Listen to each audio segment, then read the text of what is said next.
At this year's Football World Cup in Qatar, not all the drama was on the pitch. It was also the venue for a meeting involving the Turkish president and a man he'd refused to recognise as the legitimate leader of Egypt, Abdel Fattah el-Sisi. We've had some problems in the past 9 years. On the initiative of the Emir of Qatar, we met face-to-face.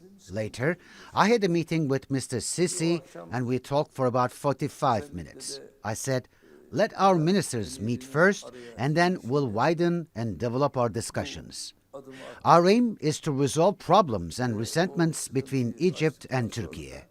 It wasn't the only rapprochement taking place this year. President Erdogan was in the United Arab Emirates in February for the latest stage of a make-up process that started the year before. They've disagreed on a number of issues, such as the Qatar blockade and the war in Libya. In June, Crown Prince Mohammed bin Salman arrived from Saudi Arabia, another country Turkey has been at loggerheads with. Financial investments seem likely from both Gulf Arab states as economic challenges loom, and both the Israeli president and prime minister visited this year.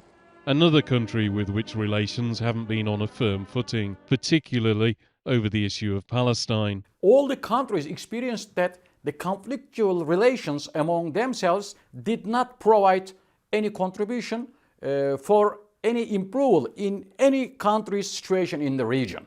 But whenever they just transferred their relations in a collaborative or cooperative manner, then they all gain together. I think this is a kind of, let's say, lessons learned from the history for all the countries, including Turkey as well. There was also a historic meeting in Prague between the Turkish and Armenian leaders. Relations had been largely non-existent since the early 1990s, when Turkey closed its borders in solidarity with Azerbaijan in the Nagorno-Karabakh War. Now, following a second war, all three countries are trying to agree a lasting peace deal, with the Turkish government involved in that process too, largely giving support to Azerbaijan.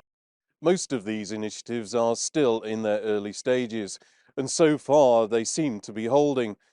But one of the main challenges facing all the diplomats involved, including those at the Turkish Foreign Ministry behind me, is to make sure that they withstand changes in political leadership and world events.